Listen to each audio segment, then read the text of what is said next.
It was early November 2021 when I moved into a rented duplex in the middle of rural Michigan. I had just turned 23, recently left the city behind, and ended a toxic relationship. I wanted some time to myself. The house was simple but comfortable. 2 bedrooms, a gravel driveway, and a small backyard. It was my first time living alone. The neighborhood was quiet, rows of similar houses, all built in the 90s. Nothing remarkable. Low fences, front porches with rocking chairs, a few kids riding bikes in the afternoons. People kept to themselves. I worked the night shift as a warehouse logistics clerk about 30 minutes away, and usually got home after 11 p.m. The silence usually helped me unwind, but soon after settling in, I noticed something, or rather someone. The house 3 doors down was occupied by a man I never saw during the day, only late at night. He was tall, broad-shouldered, often wearing a long, worn-out coat. I'd see him standing near the edge of his driveway, sometimes pacing back and forth, other times just standing, motionless. No phone, no cigarette, nothing. Still, staring, no expression. Once I caught his eyes as I parked. It felt like looking at a mannequin. At first I tried to reason it out. Maybe he was just a lonely weirdo or had trouble sleeping. But something was off. It was the way he didn't respond to anything. Like a painted figure, placed there every night, waiting. Then one night the noises began. It was a Tuesday, mid-month. I came home exhausted, grabbed a quick bite, and collapsed on the couch. Around 1:20 a.m., a sharp scratching sound woke me. Something was scraping the bottom of the sliding kitchen door that led to the yard. I froze. I thought it was an animal. But then I heard soft footsteps on the gravel. Slow, sparse. Right there in the backyard, enclosed by a tall fence. I grabbed my phone and quietly moved to the window. The vertical blinds were closed, but the motion sensor light hadn't turned on. It must have been too far, or already inside. My breath caught. I called the police. Officers showed up within 10 minutes. They were calm, almost bored. One checked the backyard, the other stayed with me. No signs of entry, no footprints. One joked that it was probably a possum. I forced a nervous smile. The next morning I went out to check by myself. The back gate had an automatic spring to close it, but something was holding it open. A thin, flat stone, wedged perfectly underneath. I hadn't seen it before. It looked like someone put it there deliberately to keep it from shutting all the way. I removed the stone and tossed it into the woods behind the house.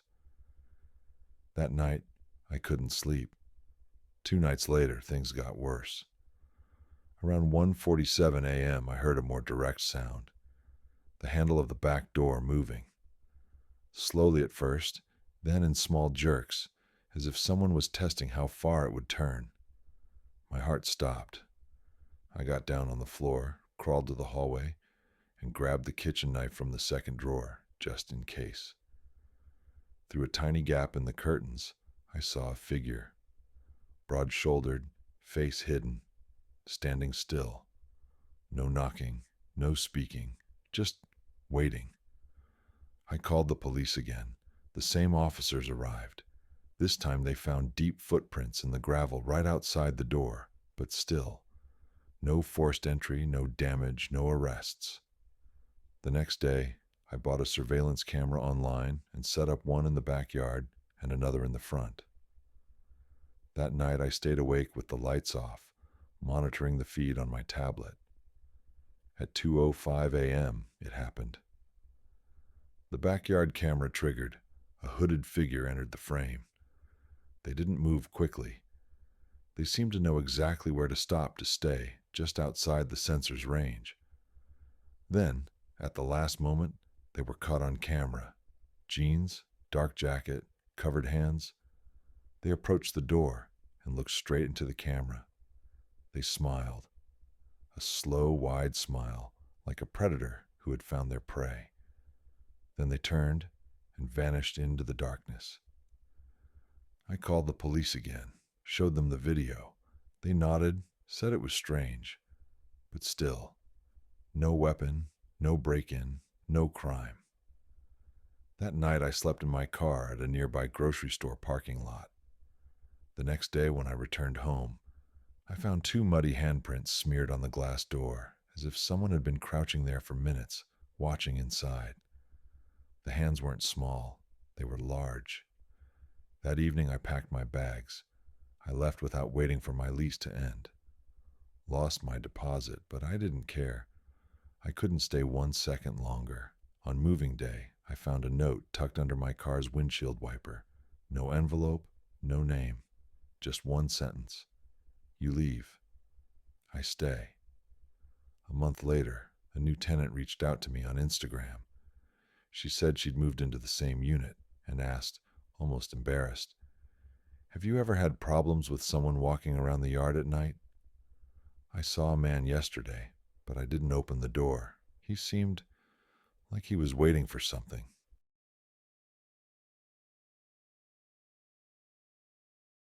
2020. I was working for a company that specialized in foreclosed properties.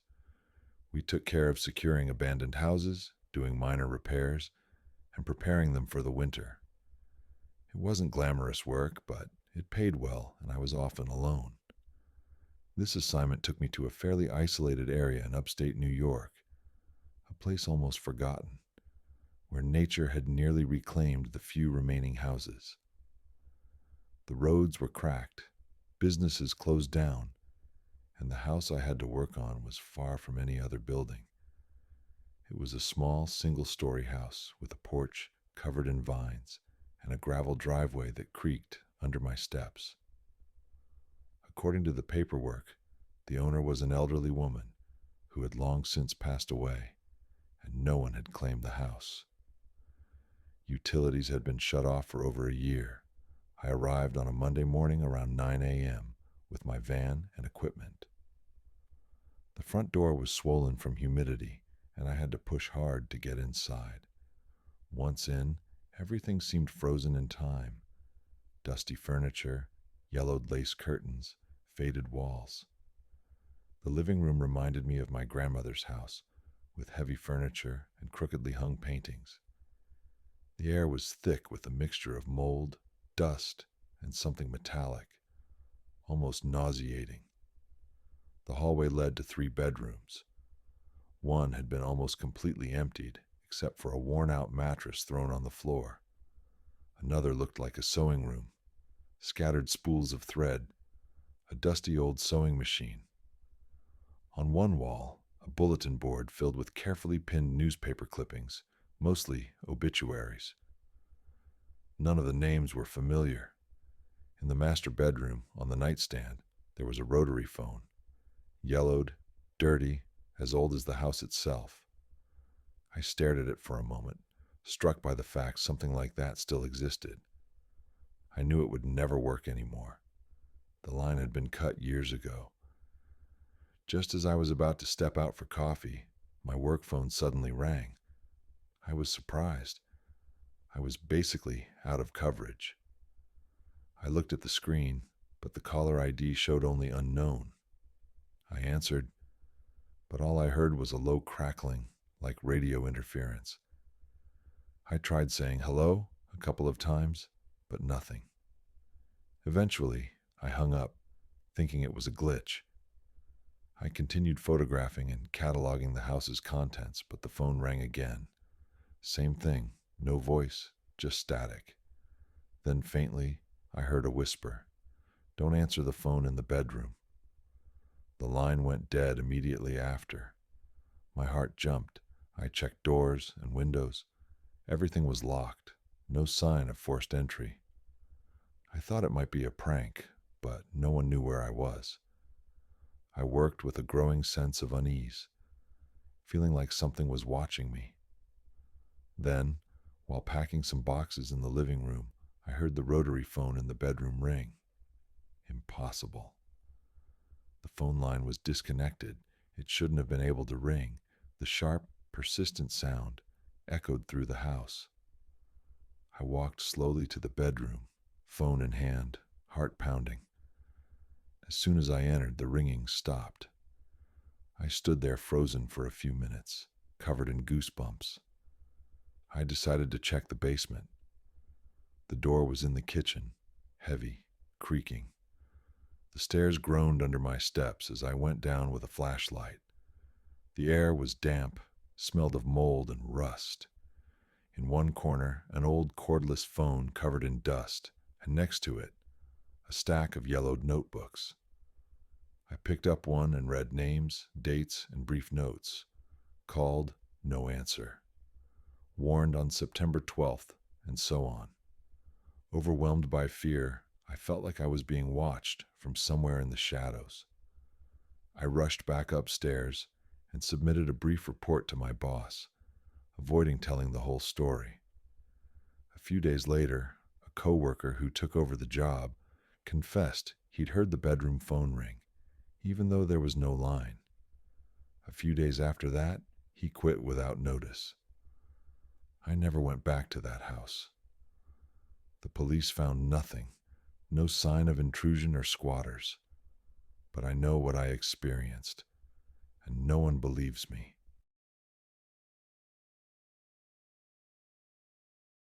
"2019. I was in my 20s, living alone in an old rental house in a quiet neighborhood on the outskirts of town. It wasn't anything special. A one-story house with creaky floors and thin walls, plus a small backyard. It was cheap, and it had a basement I used to store extra furniture and various things. The first few months, nothing strange happened. The house had its quirks. Some pipes made noise when I turned on the shower, and a kitchen cabinet door would open by itself sometimes. Nothing unusual for an old place. The only thing I didn't like was the basement. The door was in the hallway next to the bathroom, heavy and hard to open, with a light switch halfway down the stairs. So you had to go down a few steps in complete darkness before you could turn on the light. The first time I went down there, felt uneasy, not exactly scared, but something felt off. The air was damp. The smell of old wood was strong, and the light bulb barely lit the space. Around late October, coming home from work in the middle of the night, I worked as a night security guard. I heard knocking. 3 soft knocks coming from the basement door. At first, I thought it was the wind or the house settling. But then I heard them again, clearer and more distinct. I froze, staring at the door, holding my breath, trying to convince myself it was just the house. I didn't open it. I went back to my bedroom, locked the door, and stayed awake for hours with the TV on. The next morning I checked. No signs of forced entry. No footprints, nothing out of place. I thought it might have been an animal or just my imagination, and tried to move on. But a few nights later, while brushing my teeth, heard knocking again, this time a single, loud knock. Very close. I left the bathroom and looked. The basement door was closed and still.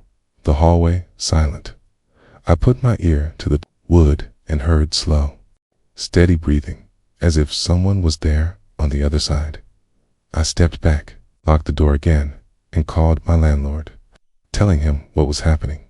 The next day, he came to check with me. Windows, walls, foundation. Nothing broken or forced. I couldn't explain what I was feeling and didn't want to seem crazy in the following nights. I tried to ignore the noises, thinking stress and fatigue were making me imagine things. But one night, around 2 a.m., while watching TV, I heard the basement door creak open slowly. I went to the door. The sound of hinges squeaking was clear. The door was wide open. I hadn't touched it in weeks. With a flashlight in hand, I shone into the basement, but the light bulb was out. I flipped the switch. Nothing. Then I heard footsteps slowly coming up the stairs. I backed away, keyed, slammed the door shut, and held the handle tight.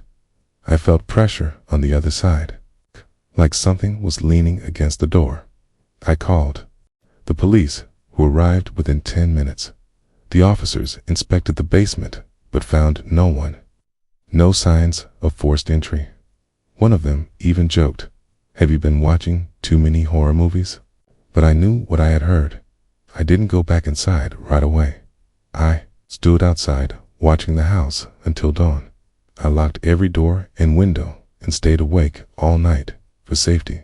Put a padlock on the basement door, even though I didn't have permission. Weeks went by without incident, till one evening I came home and found the door open. The padlock was on the floor, broken. I stood staring at that door and realized one thing. Every noise, every knock, happened only at night when I was alone. I didn't go down. I couldn't. I packed a bag and stayed at a friend's place for a few days. When I came back, literally nailed the basement door shut and even wedged a chair against it. I didn't care if it wasn't allowed. A few nights later, around 3 a.m., I heard something even more disturbing. It wasn't words, but a kind of humming, a vocal vibration, like a whisper beneath the floorboards, right under my bed. I called the police again. They came and did a check. They found nothing, so I packed up everything except what was left in the basement and left. I didn't even wait for the lease to end. I don't want to know what it was, but sometimes when I stay awake at night in my new apartment, I think about it all and wonder what would have happened if I had waited just a little longer.